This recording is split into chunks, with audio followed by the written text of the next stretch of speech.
অনেকে বলে মেয়ে বাচ্চা বাবা মারকে সাহায্য করতে পারে না, ভবিষ্যৎ হতে পারে না।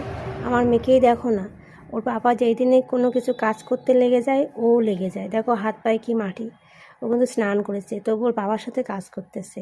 ওর বাবা মাটি কাটতেছে বলে ও কাটতেছে মাটি, ওর বাবাকে মাটি তুলে দিচ্ছে, ছোটো বালতিতে করে মাটি নিয়ে যাচ্ছে।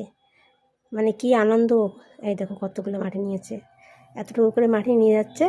ওর বাবা যেখানে ঢালতেছে ও সেখানেও ঢালতেছে। শুধু আজকে না বা মাটি কাটা না, যে কোনো কাজ করা শুরু করলে ও করে। মানে ওর বাবা যেগুলো কাজ করবে ওর সাথে সাথে এগুলো করে। মনে হয় আমাদের সাথে ও এখনই লড়াই করা শিখে গেছে, এতটুকু মেয়ে লড়াই করা শিখে গেছে।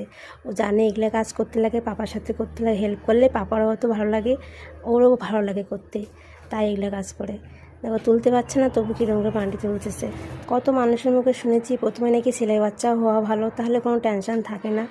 আর ছেলে হোক আর মেয়েই হোক, সন্তান তো সন্তানই না। যাদের একটা সন্তান নেই তারাই জানে কত কষ্ট। শুধু ওর পাপাকে না, আমাকেও কোনো কাজ করতে দেয় না। আমি কিছু কাজ করতে গেলে ও কাজ করে। দেখো ওর কথা শোনো কি বলতেছে।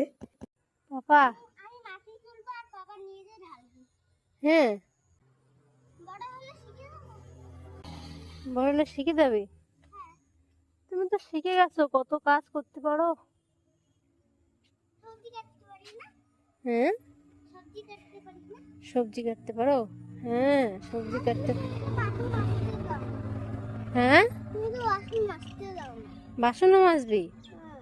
ঠিক আছে, আমাকে তাহলে কোনো কাজ করতে হবে না, তুমি সব কাজ করবে। হ্যাঁ, তাহলে তোমার অভ্যাস হয়ে গেছে, তাও তুমি করো।